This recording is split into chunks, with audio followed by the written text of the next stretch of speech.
Review FYUGP semester 1 वाले जिनका भी AC1 हिस्ट्री है साथियों, यानी कि जिनका भी माइनर हिस्ट्री है, इतिहास है, उसका हम लोग VVI क्वेश्चन देखेंगे आंसर के साथ। तो चलिए वीडियो को शुरू करते हैं बिना किसी देरी के।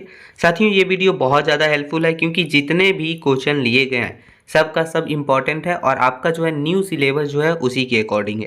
तो देखिए पहला क्वेश्चन जो हमारा हो जाता है दोस्तों वो है कि त्रिपिटक क्या है, इसके 3 भागों का वर्णन कीजिए तथा बौद्ध धर्म के विकास में इसका क्या महत्व है उसकी विवेचना करना है हमें। तो ये बहुत ज़्यादा इंपॉर्टेंट क्वेश्चन है, बहुत ज़्यादा, ये आपको छोड़ना नहीं है। तो देखिए इसका आंसर है दोस्तों कि जो हमारा त्रिपिटक है वो बौद्ध धर्म का एक प्राचीनतम और सबसे पवित्र ग्रंथ का समूह है।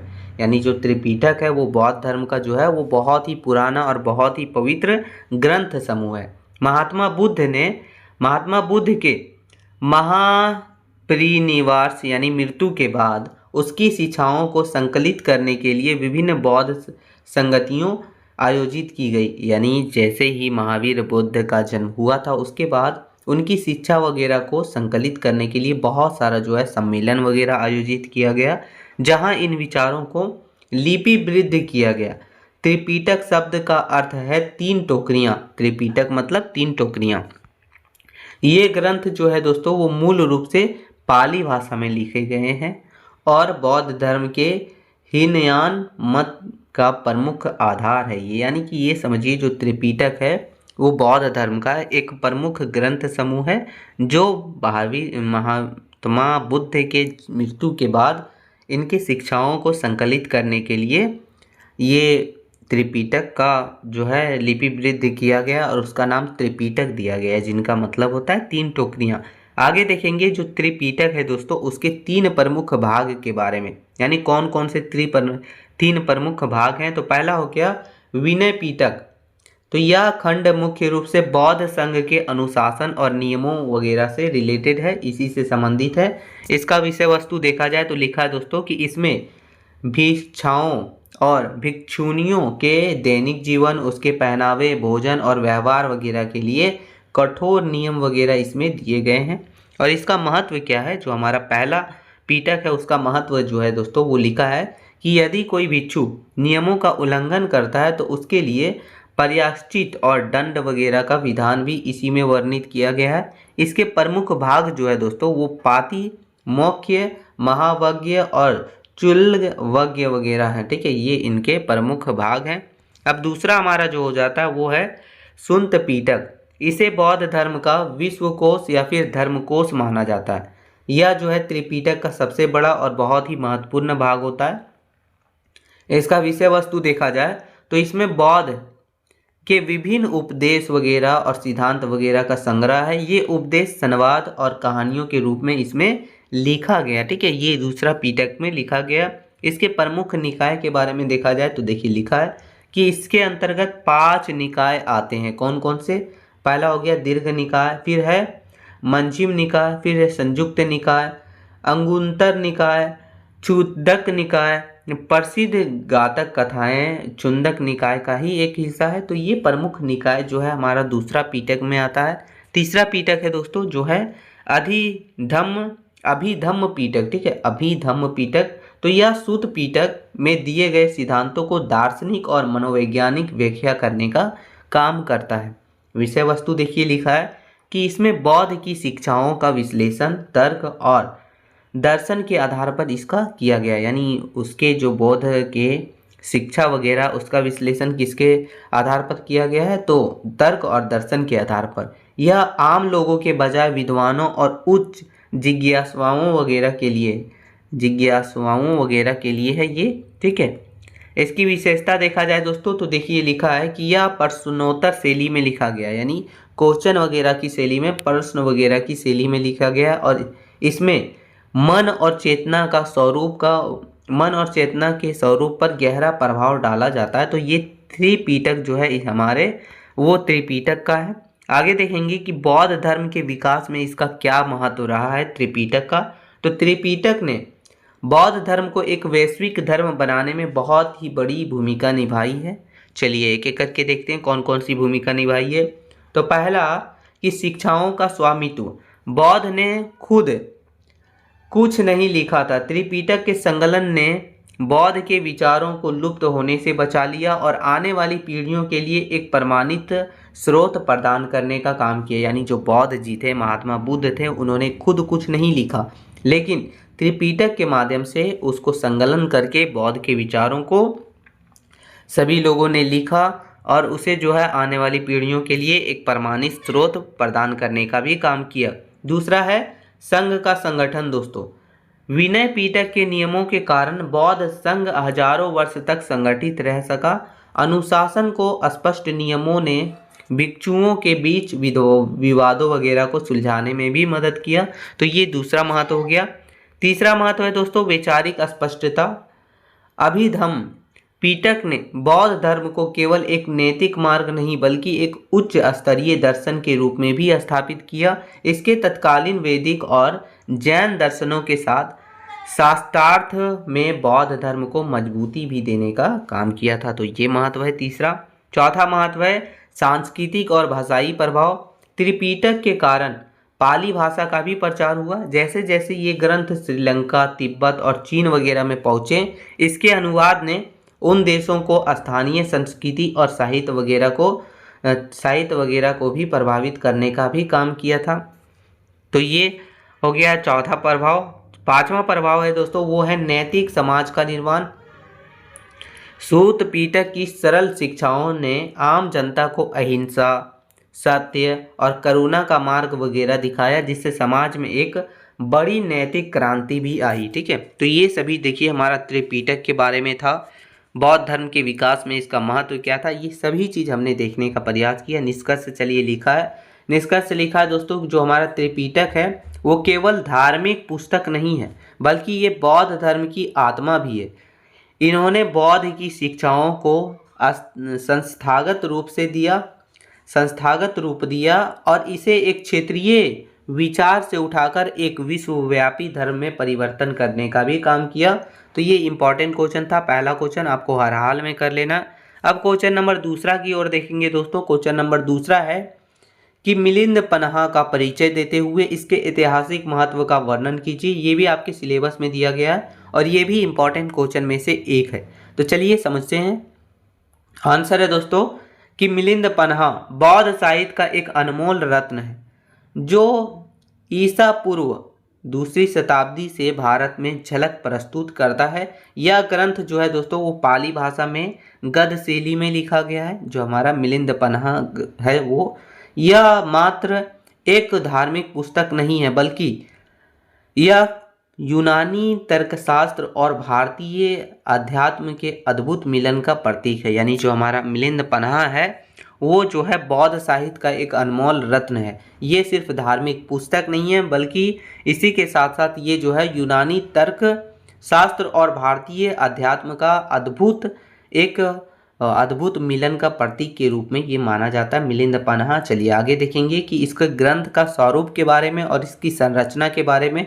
तो हमारा जो मिलिंद पन्हा है दोस्तों उसकी रचना संभवतः उत्तर पश्चिम भारत में हुआ था। कब हुआ था? 150 से 100 ईसा पूर्व के दौरान हुई। यह संवाद शैली में है।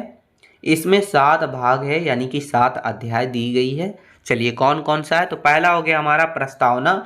इसमें राजा मिलिंद और नागसेना के पूर्व जन्मों की कथा और उससे उनके मिलन की पृष्ठभूमि दी गई है इस प्रस्तावना में, पहला अध्याय में। फिर दूसरा हो गया लक्षण पन्हा। इसमें वस्तुओं के स्वभाव और लक्षणों वगैरह पर चर्चा की गई है।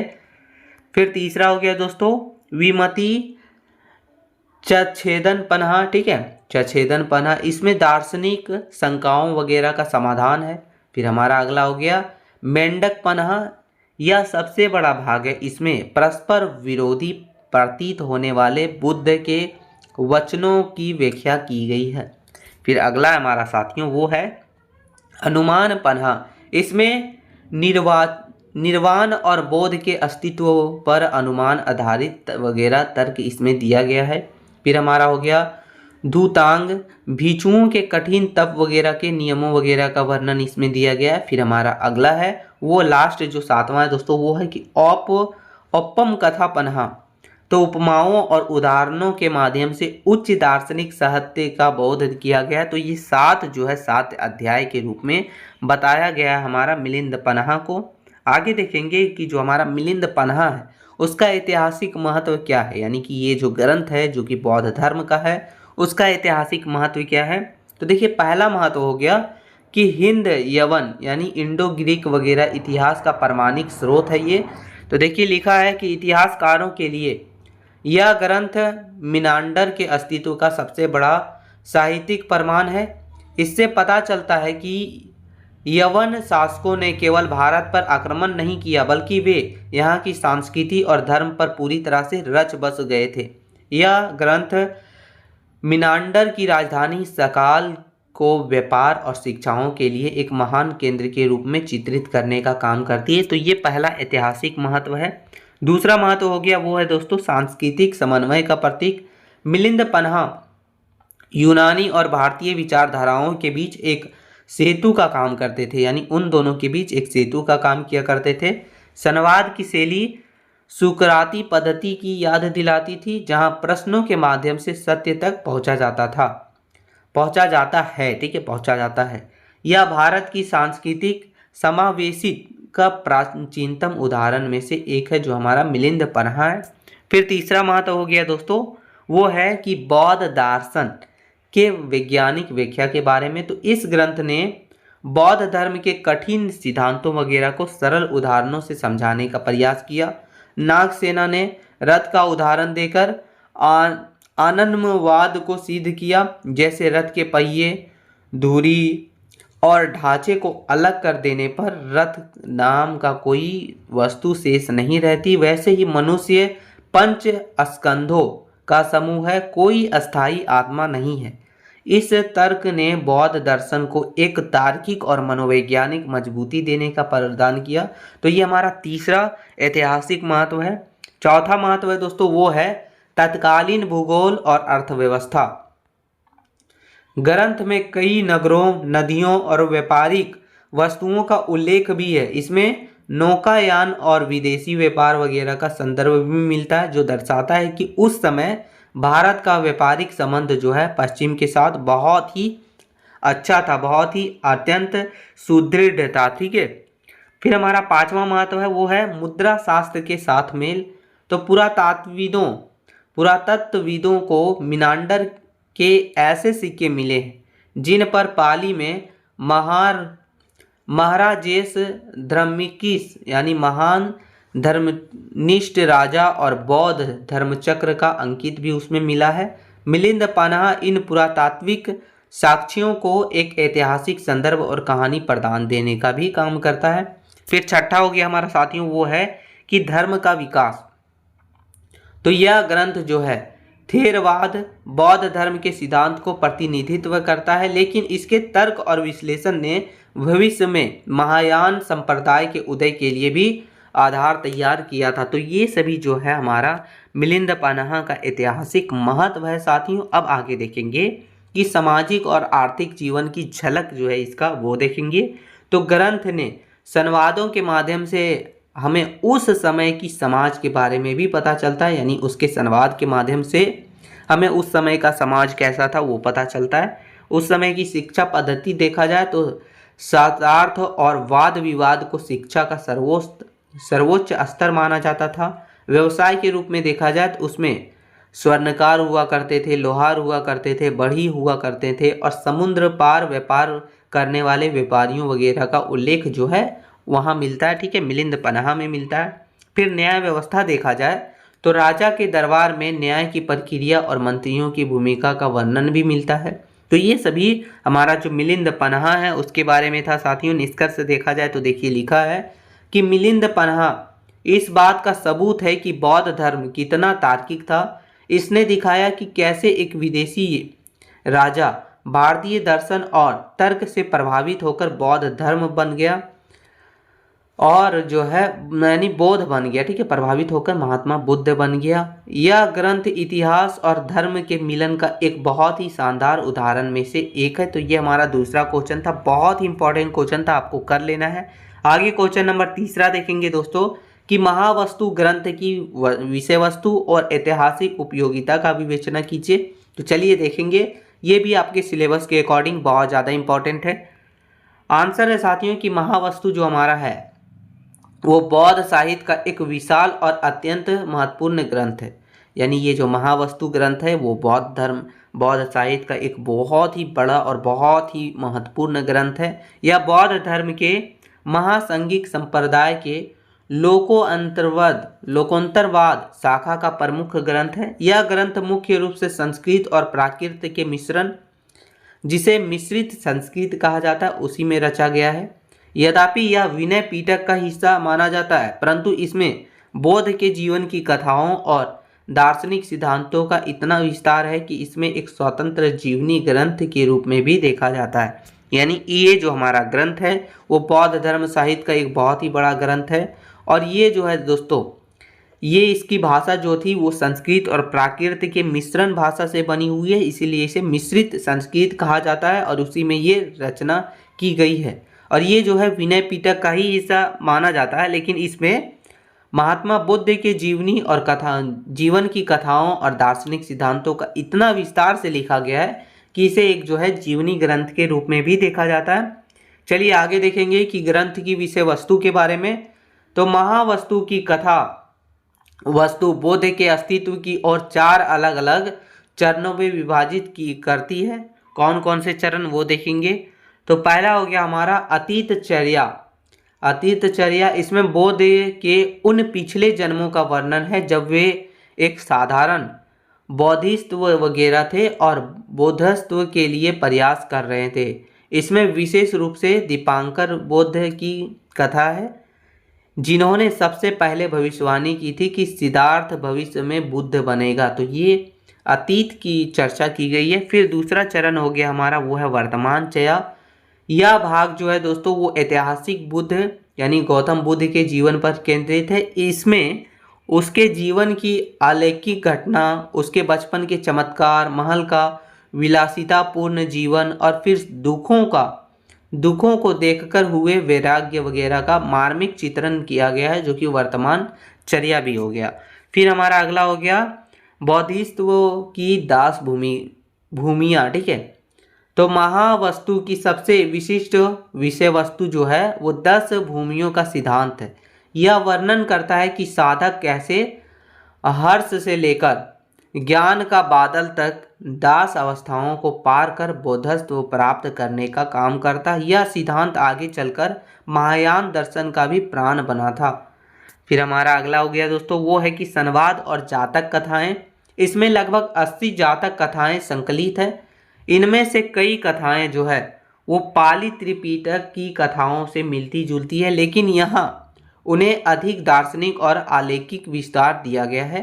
तो ये सभी जो है हमारा दोस्तों वो चरण थे। ठीक है, यानी कि विषय वस्तु इसे जो है अलग अलग चरणों में जो विभाजित किया गया वो था हमारा ग्रंथ का विषय वस्तु। चलिए आगे देखेंगे साथियों जो है ऐतिहासिक उपयोगिता और इसका महत्व के बारे में। तो महावस्तु का ऐतिहासिक मूल्य केवल धार्मिक नहीं बल्कि बहुयामी भी है, यानी बहुत ही ज़्यादा महत्वपूर्ण भी, बहुयामी भी है। इसमें पहला हो गया हीनयान और महायान के बीच का सेतु। तो इतिहासकारों के लिए महावस्तु एक संक्रमणकालीन ग्रंथ है, यानी महावस्तु जो है वो संक्रमणकालीन ग्रंथ है, ये इतिहासकारों के लिए है। यह जो है उस काल को दर्शाता है जब बौद्ध को एक साधारण मनुष्य से हटाकर एक लोकोत्तर पुरुष माना जाने लगा था। यहीं से बौद्ध की मूर्तिकला और भक्ति मार्ग का मार्ग शुरू हुआ था। तो ये पहला हमारा जो है वो उपयोगिता है। फिर दूसरा हो गया सामाजिक और आर्थिक इतिहास का स्रोत। तो श्रेणी व्यवस्था और नगर नियोजन। तो श्रेणी व्यवस्था में देखेंगे तो लिखा है दोस्तों कि ग्रंथ में विभिन्न व्यापारिक संघों या फिर श्रेणियों का उल्लेख है। इसमें कुम्हारों हो गया, बुनकरों हो गया, सुनारों हो गया और यहाँ तक कि नर्तकों की श्रेणियों का भी वर्णन मिलता है, जो ईसा पूर्व की सदियों में भारत की मजबूत आर्थिक संरचना को दर्शाने का काम करता है। नगर नियोजन देखा जाए तो इसमें सकाल और कपिल वस्तु जैसे नगरों का विवरण है। इससे तत्कालीन वास्तुकला और शहरी जीवन की जानकारी भी मिलती है। फिर तीसरा हो गया हमारा दोस्तों वो है कि राजनीतिक भौगोलिक स्थिति। तो महावस्तु में 16 महाजनपद यानी 16 महाजनपदों के संदर्भ मिलते हैं। यहाँ राजाओं के शासन पद्धति, कर प्रणाली, युद्ध वगैरह का वर्णन के माध्यम से प्राचीन भारतीय राजनीति का खाका खींचने का काम करता है, यानी उसे दिखाने का, उस समय की भौगोलिक स्थिति को दिखाने का प्रयास करता है। ठीक है। फिर आगे हो गया हमारा भाषाई और साहित्यिक विकास। इसकी भाषा मिश्रित संस्कृत है। भाषाविदों के लिए एक प्रयोगशाला का सम्मान है। ये यह दर्शाता है कि कैसे लोक भाषा और शास्त्रीय भाषा से मिलन से एक नई सांस्कृतिक साहित्यिक भाषा का जन्म हुआ था। इसने आगे चलकर अस्र घोष और नागार्जुन जैसे महान संस्कृत बौद्ध कवियों के लिए आधार भी तैयार किया था। फिर आगे हमारा है दोस्तों वो है कि कला और संस्कृति का प्रभाव। तो प्राचीन भारत कला की नई कथाएं सीधे महावस्तु से ही ली गई है। इतिहासकार इन कलाकृतियों की व्याख्या करने के लिए महावस्तु को एक गाइड बुक के रूप में इस्तेमाल करने का भी काम करते थे। तो चलिए निष्कर्ष देखते हैं। निष्कर्ष लिखा है कि महावस्तु केवल बौद्ध की जीवनी ही नहीं बल्कि प्राचीन भारतीय संस्कृति, दर्शन, धर्म के कार्मिक विकास का एक महाकोश है। इसकी महानता इस बात पर है कि बुद्ध के मानवीय और देवीय दोनों रूपों को एक साथ पिरोने का काम करता है ये महावस्तु। इसमें यह धार्मिक और ऐतिहासिक दोनों दृष्टिकोण के लिए बहुत ही जरूरी ग्रंथ बन गया है ये। चलिए अगला क्वेश्चन देखेंगे, क्वेश्चन नंबर 4 दोस्तों। तो क्वेश्चन नंबर 4 है कि अशोक के अभिलेखों के आधार पर बौद्ध धर्म के प्रसार का वर्णन कीजिए। या फिर ये पूछा जा सकता है कभी कभी कि अशोक के धार्मिक दृष्टिकोण, या फिर पूछ लेता है कि अशोक के धार्मिक धम्म का विवेचना कीजिए। तो ये सभी चीज़ का आंसर भी आप इसी तरह सेम आंसर लिख सकते हैं। ठीक है। तो चलिए आंसर देखेंगे। तो लिखा है कि भारतीय इतिहास में जो सम्राट अशोक प्रथम ऐसे शासक थे जिन्होंने अपने संदेशों को पत्थर, चट्टान और ऊंचे स्तंभों पर खुदवाने का काम किया था। वे अभिलेख केवल राजकीय आदेश नहीं थे बल्कि बौद्ध धर्म के वैश्विक विस्तार का जीवंत प्रमाण भी थे। कलिंग युद्ध के बाद अशोक ने केवल व्यक्तिगत रूप से बौद्ध धर्म अपनाया बल्कि इसे एक विश्व धर्म मानने के लिए राजकीय संसाधनों का भी उपयोग किया। यानी जो हमारे सम्राट अशोक थे वो पहले ऐसे शासक थे जो पत्थर पर, चट्टान पर, ऊंचे स्तंभ वगैरह पर खुदवा के जो है संदेश लिखा करते थे। ये अभिलेख केवल राजकीय आदेश नहीं थे बल्कि बौद्ध धर्म के बारे में भी था। कलिंग युद्ध जब हुआ था उसके बाद अशोक ने ये फैसला किया हम जो है अब हथियार नहीं उठाएंगे। उसके बाद उन्होंने जो है बौद्ध धर्म अपनाया और साथ ही साथ इसे जो है यानी बौद्ध धर्म को विश्व धर्म बनाने के लिए राजकीय संसाधनों का भी उपयोग किया। आगे देखेंगे कि अभिलेखों के आधार पर प्रसार कैसे किया था सम्राट अशोक ने। तो देखिए कलिंग युद्ध और वैचारिक परिवर्तन जो कि 13वां शिलालेख है। तो अशोक के 13वें शिलालेख से ज्ञात होता है कि शासन के 8वें वर्ष में हुए कलिंग युद्ध के विनाश ने उनके हृदय को बदल दिया। उन्होंने भेरी घोष यानी युद्ध वगैरह की नीति को सदा के लिए त्याग कर धर्म घोष यानी कि संस्कृति और धार्मिक विजय को अपनाया।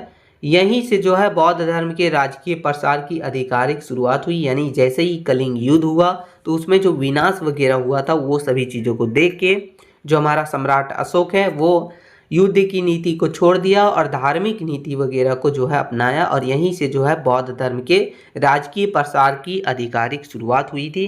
दूसरा हो गया कि धम्म यात्राओं के माध्यम से प्रसार जो कि 8वां शिलालेख और रुमनीनदई अभिलेख में दिया गया है। तो पहले के राजा शिकार पर जाते थे लेकिन अशोक ने इनके स्थान पर धम्म यात्राएं शुरू की यानी धर्म वगैरह की यात्रा शुरू कर दी। शिकार वगैरह की यात्रा तो पहले के राजा जाते थे लेकिन अशोक ने इसे बदल दिया। 8वें शिलालेख के अनुसार देखा जाए तो उन्होंने बौद्ध गया की यात्रा की थी। आगे देखें, आगे लिखा है दोस्तों कि रुमीनदेई जो कि नेपाल उसके स्तंभ लेख के अनुसार देखा जाए तो वे बौद्ध के जन्म स्थान लुम्बिनी गए। लुम्बिनी गए, वहाँ पूजा की और उस गांव के धार्मिक कर यानी टैक्स वगैरह जो है धार्मिक कर वगैरह को माफ कर दिया। इन यात्राओं ने बौद्ध स्थलों की महानता को जनता के बीच स्थापित करने का भी काम किया। तो ये सभी किए थे सम्राट अशोक ने। फिर तीसरा हो गया दोस्तों कि अंतर्राष्ट्रीय स्तर पर प्रसार कैसे किया था, तो ये 13वां शिलालेख में दिया गया है। तो अशोक के अभिलेखों से यह सिद्ध होता है कि उन्होंने बौद्ध धर्म को भारत की सीमाओं से बाहर पहुंचाने का काम किया। 13वें शिलालेख में उन 5 यूनानी राजाओं के नाम है जहां अशोक ने धर्म प्रचारक भेजे थे, यानी वो 5 राजा हैं जहां जो है धर्म का प्रचारक भेजा था अशोक ने। कौन कौन से, तो देखिए पहला हो गया हमारा अंतियोक जो कि सीरिया में था, फिर है तुर्मय जो कि मिस्र में, फिर है अंतिकिनी जो कि मेसिनोडिया में, ठीक है, मेसिनोडिया में। चौथा हो गया मग जो है साइरिन में। फिर पांचवा हो गया दोस्तों अलिंक सुंदर जो कि एपीरस में। तो ये 5 जगहों पर जो है ना अशोक ने वो धर्म का प्रचारक भेजा था, धर्म के प्रचारक भेजे थे। इन अभिलेखों से स्पष्ट है कि बौद्ध धर्म एशिया से लेके यूरोप की सीमाओं तक पहुंच चुका था, जो कि अशोक ने किया था।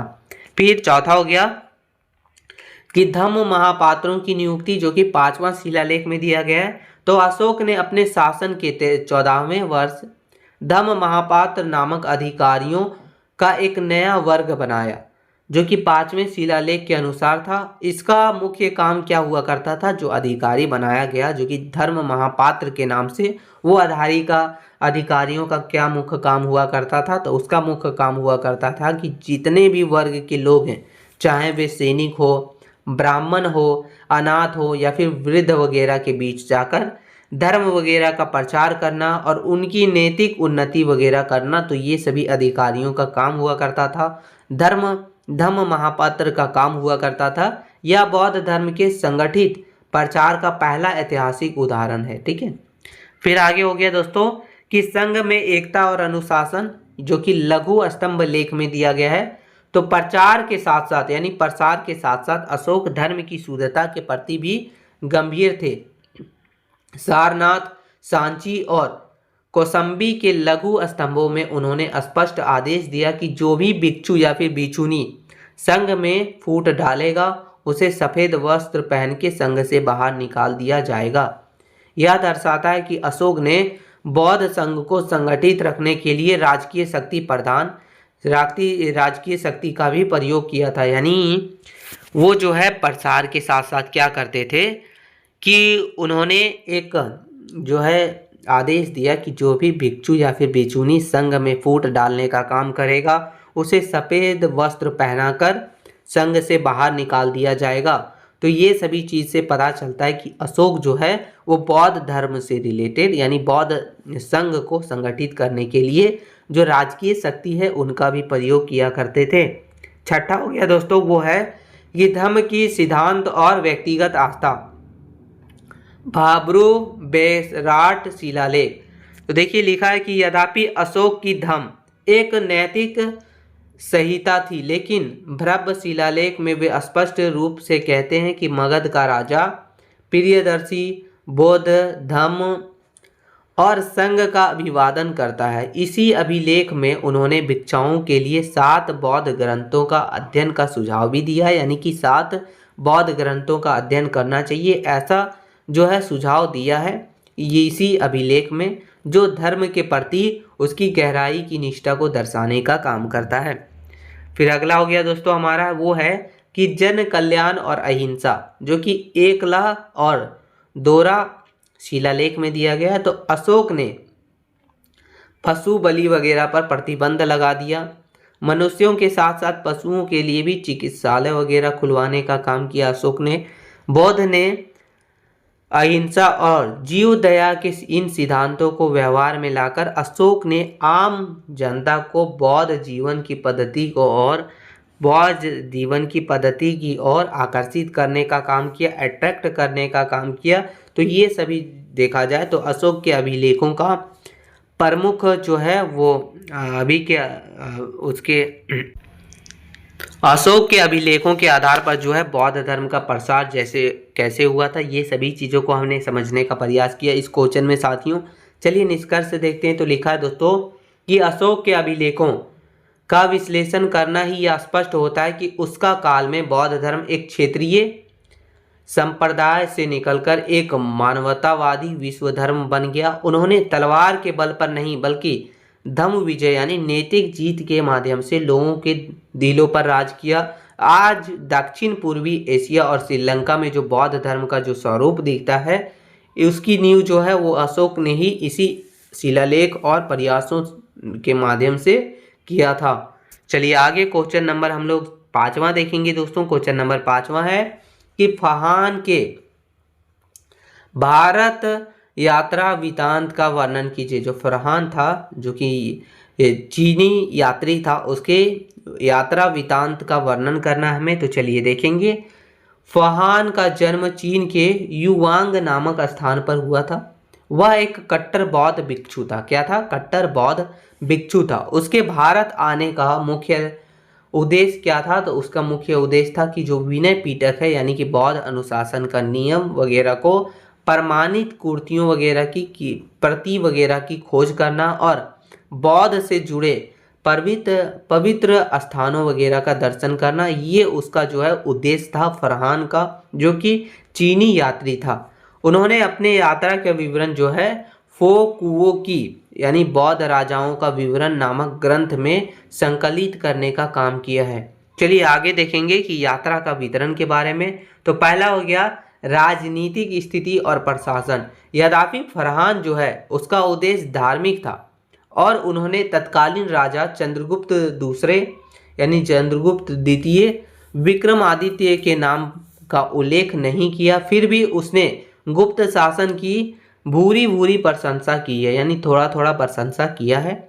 जिसमें उदार शासन, फरहान के अनुसार शासन बहुत ही उदार था। प्रजा पर ना तो करों का बोझ था और ना ही सरकारी हस्तक्षेप अधिक था। तो ये फरहान के अनुसार था।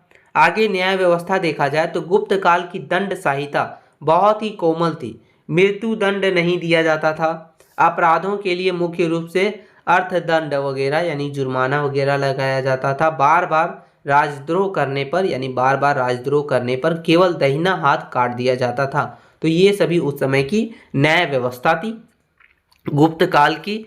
सुरक्षा देखा जाए तो मार्ग सुरक्षित थे जिससे यात्री बिना किसी भय वगैरह के भ्रमण कर सकते थे। दूसरा हो गया दोस्तों हमारा वो है सामाजिक जीवन और नैतिकता।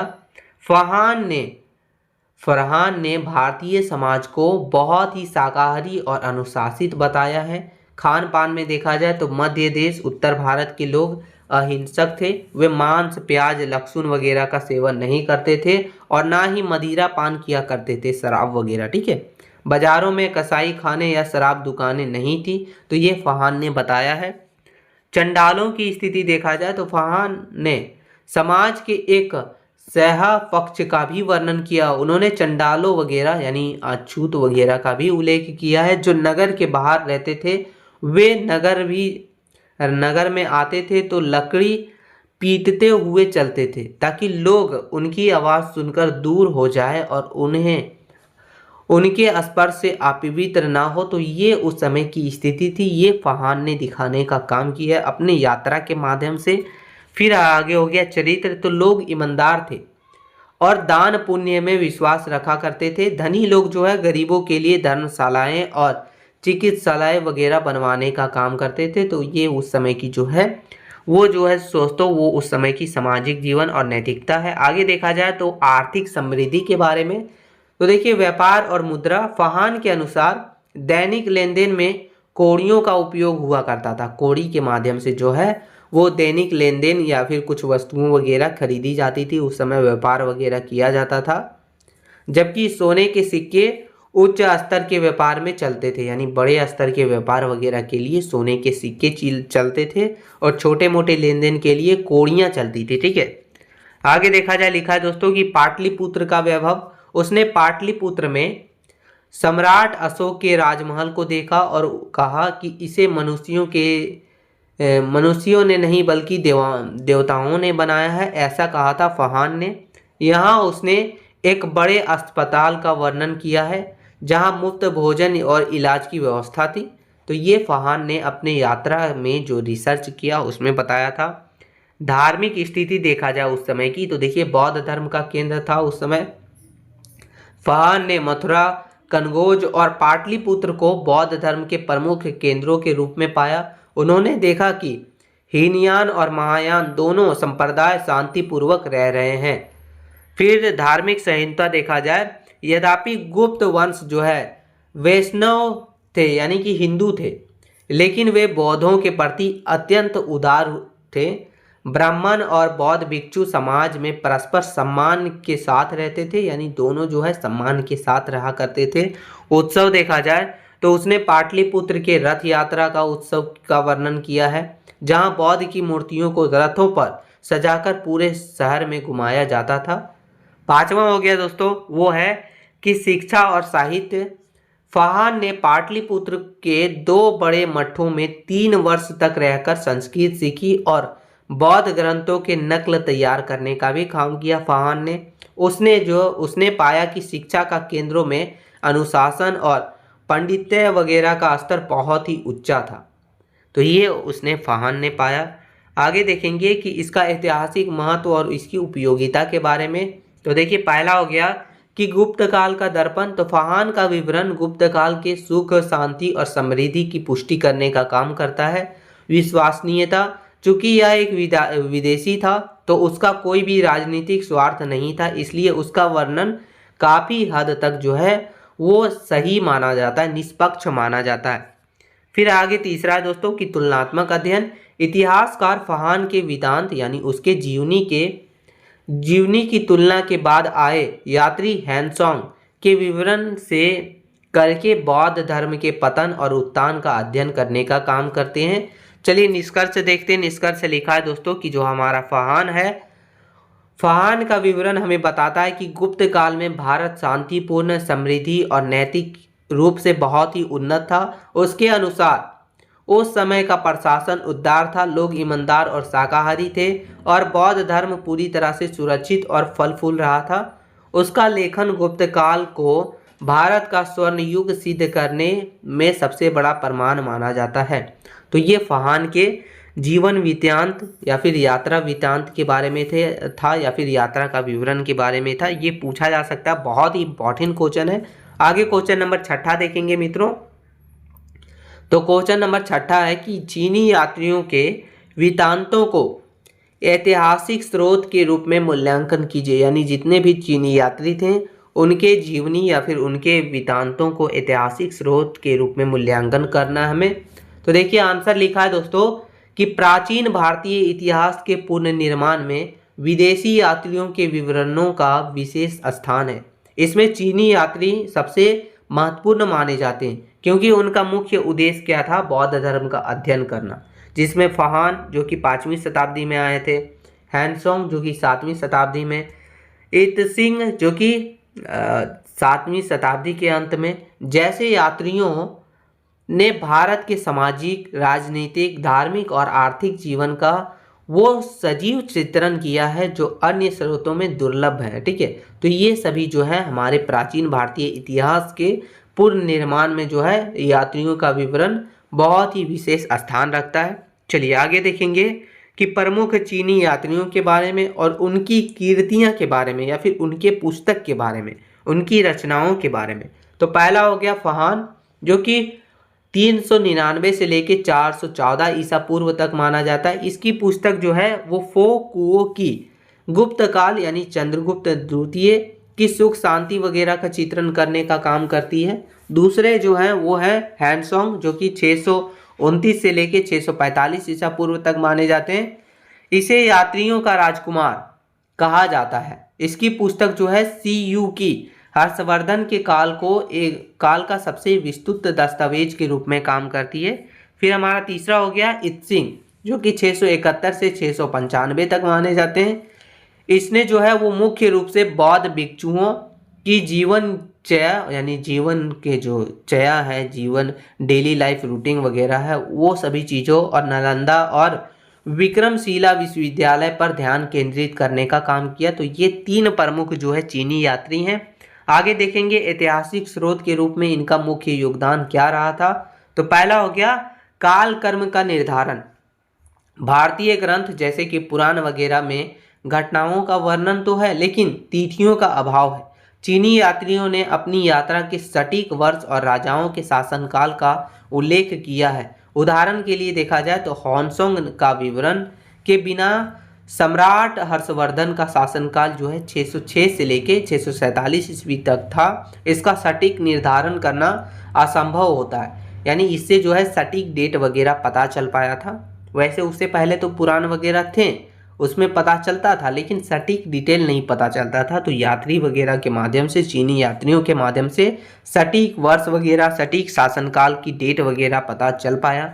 दूसरा हो गया निष्पक्ष सामाजिक विवरण। चूंकि ये यात्री विदेशी थे, इसलिए उनका इसी स्थानीय पक्ष या जाति का से कोई भी विशेष लगाव नहीं था। उन्होंने जो देखा उसे ही ईमानदारी से लिखा।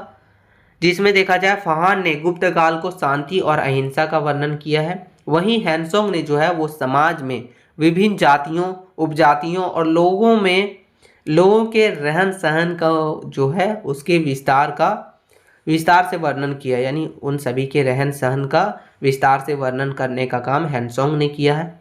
चलिए आगे तीसरा है दोस्तों कि प्राचीन शिक्षा प्रणाली का ज्ञान। नालंदा, वल्लभी और विक्रमशिला जैसे विश्वविद्यालयों के बारे में विस्तृत जानकारी हमें चीनी यात्रियों से ही मिलती है, यानी जो चीनी यात्री आए थे उन्हीं के माध्यम से हमें नालंदा विश्वविद्यालय, वल्लभी विश्वविद्यालय और विक्रमशिला विश्वविद्यालय वगैरह की जानकारी हमें डिटेल में मिलता है। तो वो हमें चीनी यात्रियों से ही मिलता है। इत्सिंग और हैंसोंग ने नालंदा के पुस्तकालयों, प्रवेश परीक्षा की कठिनाई और वहाँ के आचार्य वगैरह के विवादपूर्ण जीवन वगैरह का वर्णन किया है, यानी उन सभी के बारे में वर्णन करने का काम जो है चीनी यात्रियों ने किया है, इत्सिंग और हैंसोंग ने। फिर आगे चौथा हो गया दोस्तों कि राजनीतिक और प्रशासनिक ढांचा।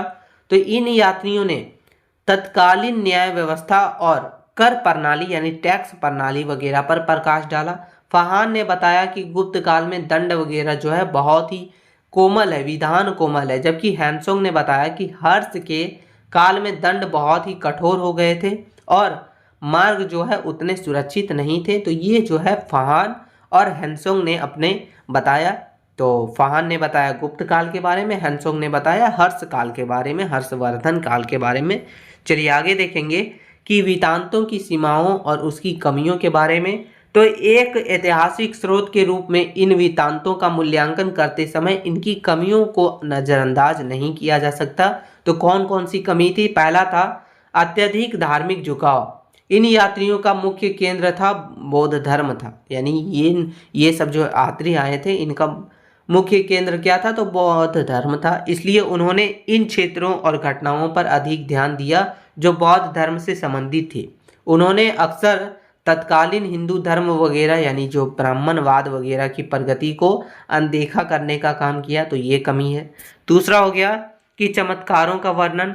कई स्थानों पर ये यात्री अंधविश्वासी प्रतीत होते हैं। उन्होंने बौद्ध धर्म के चमत्कारों, राक्षसों और अलौकिक घटनाओं वगैरह को भी ऐतिहासिक तथ्य के रूप में लिख दिया है, जो कि अंधविश्वासी प्रतीत होता है। तीसरा हो गया भाषाई समस्या। चीनी और भारतीय भाषाओं में अंतर के कारण उन्होंने कई भारतीय नामों और चीन स्थानों को चीनी रूपांतरण करने का काम किया, जैसे कि पाटलिपुत्र को क्या बोला? पालिनफो, जिसे आधुनिक इतिहासकारों को पहचान करने में बहुत ही कठिनाइयों का सामना करना पड़ा।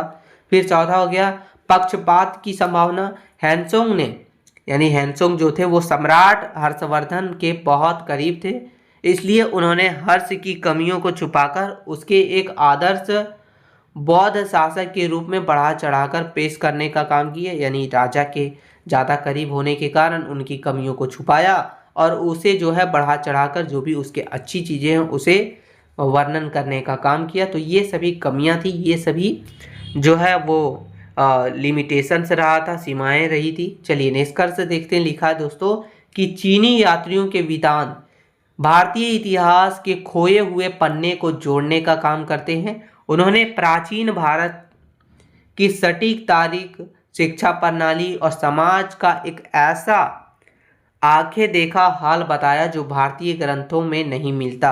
यद्यपि वे धर्म की ओर झुके हुए थे, फिर भी उनके बिना गुप्त और हर्षवर्धन काल का प्रमाणित इतिहास लिख पाना असंभव था। तो ये सभी जो है चीनी यात्रियों के वृत्तांत से जो है वो हमारा भारतीय इतिहास के बारे में पता चलता है। चलिए आगे देखेंगे क्वेश्चन नंबर 7वां दोस्तों। क्वेश्चन नंबर 7वां है कि गंधार कला और मथुरा कला, गंधार कला और मथुरा कला की प्रमुख विशेषताओं का वर्णन करना है हमें। तो चलिए अच्छे से समझने का प्रयास करेंगे। आंसर है कि प्राचीन भारतीय इतिहास में कुषाण काल जो है, यानी जो हमारा कुषाण काल, विशेषकर सम्राट कनिष्ठ का समय काल, और संस्कृति के स्वर्ण युग दो रूप में माने जाते हैं। यानी ये दो रूप माने जाते हैं, यानी सीधा समझिए जो प्राचीन भारतीय इतिहास में कुषाण काल कला और संस्कृति के स्वर्ण युग के रूप में माना जाता है। ये इसी काल में जो है वो भारतीय मूर्ति कला की दो महान शैलियों का उदय हुआ था। कौन कौन से? तो गंधार कला का और मथुरा कला, दोनों मूर्ति कला का जो है इसी काल में जो है वो उदय हुआ था। इन दोनों शैलियों ने न केवल भारतीय कला को समृद्ध किया, बल्कि पहली बार बुद्ध को मानव रूप में मूर्तियों के माध्यम से प्रस्तुत करने का काम किया था। ये गंधार कला और मथुरा कला दोनों के बारे में देखेंगे। तो पहले देखेंगे हम लोग गंधार कला शैली के बारे में। तो गंधार कला का विकास आधुनिक पाकिस्तान और अफगानिस्तान के उत्तर पश्चिमी क्षेत्र जो कि तक्षशिला और पेशावर में हुआ था, जो कि पहले तो भारत था लेकिन अभी जो है वो पाकिस्तान है और अफगानिस्तान है। इसे इंडो ग्रीक और ग्रीको रोमन शैली भी कहा जाता है। प्रमुख विशेषताएं इसका देखा जाए तो इसकी प्रमुख विशेषताओं में पहला हो गया कि विदेशी प्रभाव। इस शैली में विषय तो भारतीय थे यानी बौद्ध थे, लेकिन इसे बनाने की तकनीक जो है यूनानी और रोमन थी। इसलिए बौद्ध की मूर्तियों में यूनानी देवता ओलापो वगैरह की झलक मिलती है। फिर दूसरा हो गया प्रयुक्त सामग्री। प्रारंभिक गंधार कला में नीले धूसर सिलटी पत्थर वगैरह का उपयोग हुआ है, जो बाद में चूना मिट्टी का भी प्रयोग किया गया। शारीरिक बनावट देखा जाए तो बौद्ध के शरीर की मांसपेशियों और नसों को बहुत बारीकी और यथार्थवाद के साथ दिखाया गया है। उनके चेहरे पर मूछें और लहरदार घुंघरेले बाल वगैरह स्पष्ट रूप से दिखाई देते हैं।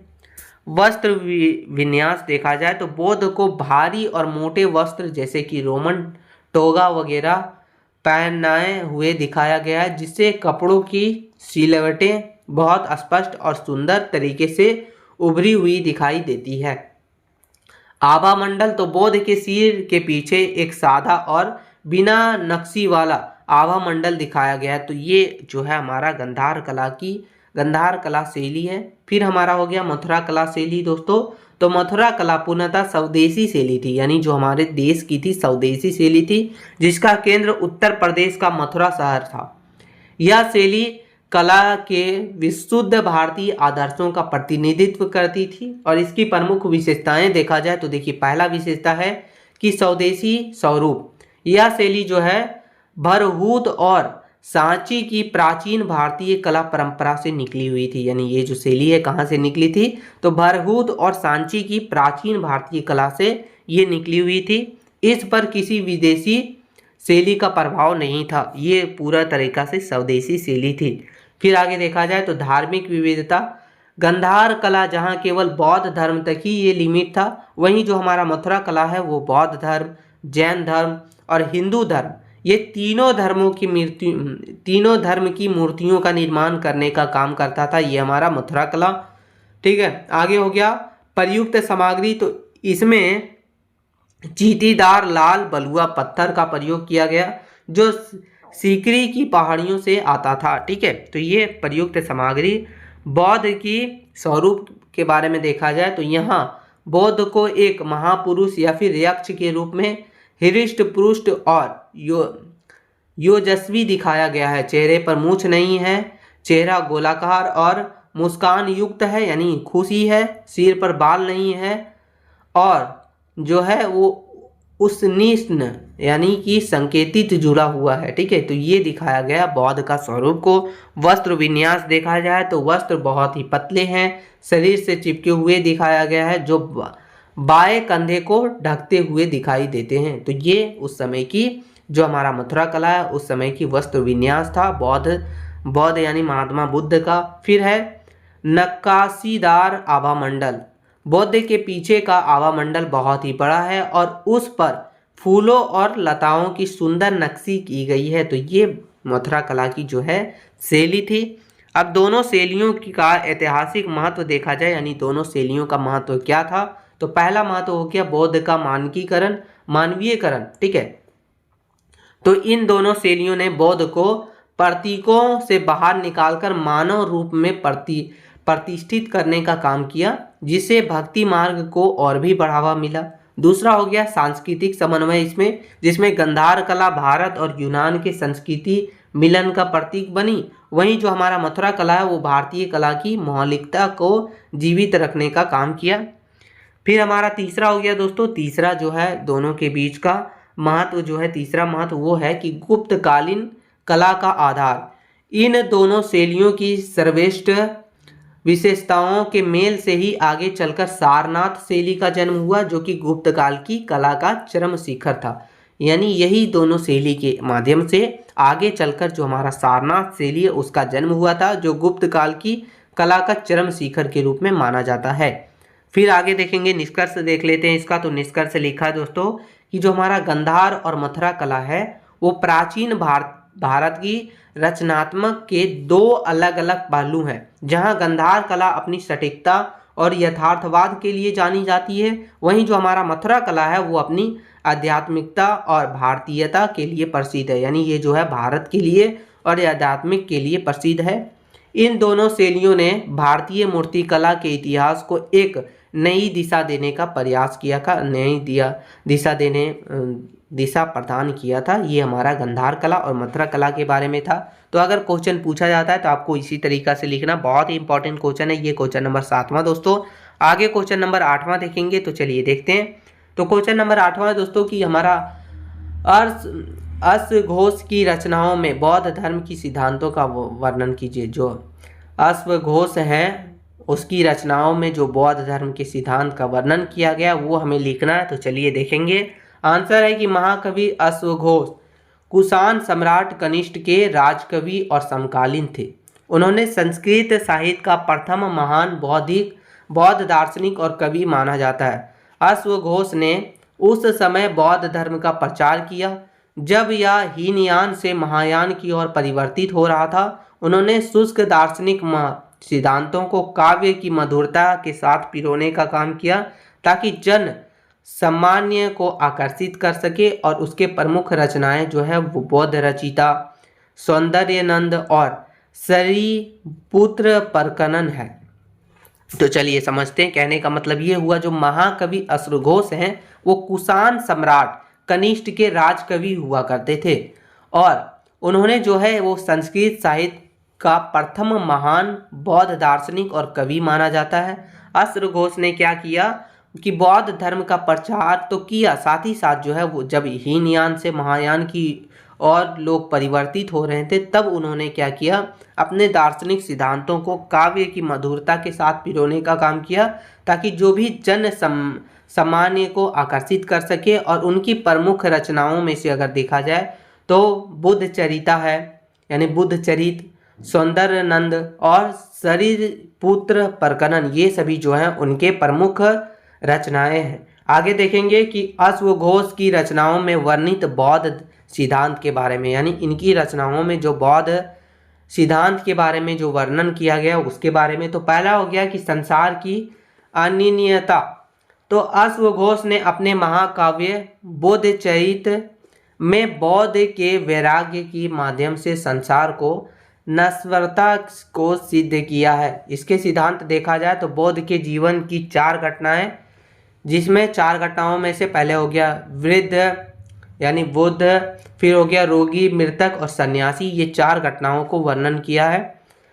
ये वर्णन करते हुए असुघोष या प्रतिपादित करते हैं कि संसार में कुछ भी अस्थायी नहीं है, सब जो है वो परिवर्तनशील है, ऐसा उन्होंने सिद्धांत दिया है। आगे प्रस्तुति देखा जाए दोस्तों तो वे सौंदर्य, यौवन और जीवन के क्षण भंगुर बताते हैं, यानी क्षण भंगुर बताते हैं, यानी कोई भी क्षण में कुछ भी हो सकता है ऐसा बताने का काम करते हैं। उनका तर्क है कि जो वस्तु नष्ट होने वाली है उनसे मोह करना ही दुखों का मूल कारण है, यानी जो वस्तु खत्म होने वाली है या फिर जो है नष्ट होने वाली, उनसे मोह नहीं करना, उनसे जुड़ाव नहीं रखना है। अगर जुड़ाव रखिएगा, मोह कीजिएगा तो वही दुख का मूल कारण हो सकता है। तो ये प्रस्तुत करने का काम करते हैं हमारा जो है अश्वघोष। दूसरा हो गया निर्वाण का मनोवैज्ञानिक और दार्शनिक स्वरूप। तो अश्वघोष ने निर्वाण को केवल शून्यता नहीं माना। सौंदर्यानंद में व्याख्या किया गया कि इस काव्य में वे कहते हैं कि निर्वाण वह स्थिति है जहाँ तृष्णा वगैरह का समूल नाश हो जाता है। फिर है उपमा दोस्तों, वे इस एक बूझते हुए दीपक की तरह समझते हैं, यानी वो जो है यानी जो अश्वघोष हैं वो इसे एक बूझता हुआ दीपक की तरह समझते हैं। जैसे तेल खत्म हो जाने पर लौ बुझ जाता है, वैसे ही संस्कारों और वासनाओं के खत्म होने पर जन्म मरण का चक्र थम जाता है और यह अवस्था जो है परम सुख और शाश्वत शांति की है, ऐसा मानते हैं अश्वघोष। तीसरा हो गया दोस्तों वो है कि महायान की भक्ति तत्व और बौद्ध का देवत्व।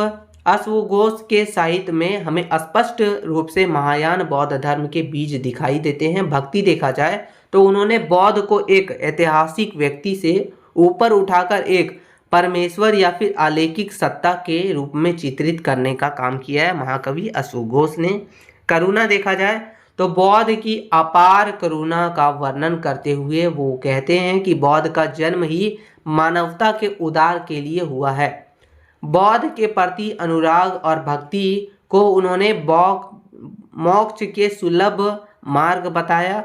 वे आम जनता के लिए बहुत ही प्रभावशाली सिद्ध हुए, ऐसा जो है वो महाकवि अश्वघोष ने बताया था। अश्वघोष ने आगे चौथा है दोस्तों कि वैराग्य बनाम मोह। तो अश्वघोष ने सौंदर्यानंद में बौद्ध के सौतेले भाई नंद के माध्यम से एक महान मनोवैज्ञानिक सत्य को उभारा है। दृढ़ देखा जाए दृढ़ तो नंद अपनी पत्नी सुंदरी के सौंदर्य में आसक्त है, जबकि बौद्ध उसे वैराग्य की ओर ले जाना चाहता है। निष्कर्ष देखिए लिखा है कि अश्वघोष यह सिद्ध करते हैं कि सांसारिक प्रेम की तुलना में आध्यात्मिक कल्याण अधिक श्रेष्ठ है। वे कमूलकता और असशक्ति के आध्यात्मिक मार्ग की सबसे बड़ी बाधा मानते हैं, ऐसा मानते हैं बौद्ध। ठीक है, तो ये सिद्ध किया है अश्वघोष ने। पांचवा हो गया दोस्तों वो लिखा है देखिए कि चार आर्य सत्य और आस्तिक मार्ग की शिक्षा। तो अश्वघोष ने बौद्ध के मूल उपदेशों को अपने कर्तव्यों में बहुत सुंदरता के साथ पिरोने का काम किया, जिसमें नैतिकता हो गया, उन्होंने सील यानी कि कैरेक्टर वगैरह, समाधि वगैरह और प्रज्ञा वगैरह को त्रिरत्न पर बल देने का काम किया है। फिर आगे देखिए प्रक्रिया। तो वे स्पष्ट करते हैं कि बिना सदाचार के व्यक्ति के मन एकाग्र यानी कॉन्सेंट्रेट नहीं रह सकता है। बिना एकाग्रता के वे सत्य का ज्ञान संभव नहीं कर पाएंगे। तो ये प्रक्रिया है, ऐसा अश्वघोष ने सिद्ध किया है, अपने सिद्धांत में बताया है। छठा हो गया कि अहिंसा और सामाजिक समता। अश्वघोष ने अपने साहित्य के माध्यम से उस समय की बलि प्रथा और सामाजिक भेदभाव पर प्रहार किया है, बताने का काम किया, जिसमें अहिंसा, उन्होंने बौद्ध को अहिंसा का मूर्त रूप दिखाया। उनके अनुसार किसी जीव को कष्ट देकर खुद कल्याण चाहना ये व्यर्थ है। ये अश्वघोष ने अपने सिद्धांत अपने साहित्य के माध्यम से बताने का काम किया है। आगे है मानवतावाद। उन्होंने जाति और कुल के स्थान पर कर्म को महत्व दिया। बौद्ध के संघ में सभी के लिए प्रवेश का मार्ग खोलकर उन्होंने सामाजिक क्रांति का समर्थन भी किया था अश्वघोष ने, महाकवि अश्वघोष ने। आगे देखेंगे साहित्यिक और ऐतिहासिक उपयोगिता इसका। तो पहला हो गया कि भाषा का परिवर्तन। अशुघोष ने बौद्ध धर्म के प्रचार के लिए पाली के स्थान पर संस्कृत को अपनाने का काम किया।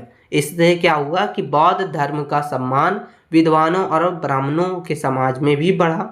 फिर हो गया काव्य कला। उन्होंने अलंकारों और छंदों का प्रयोग करके बौद्ध धर्म को रुचिकर बनाने का काम किया। कनिष्ठ के काल में बौद्ध धर्म के वैश्विक प्रसार में उनके साहित्यिक का बहुत बड़ा योगदान भी था, महाकवि अशोकघोष का।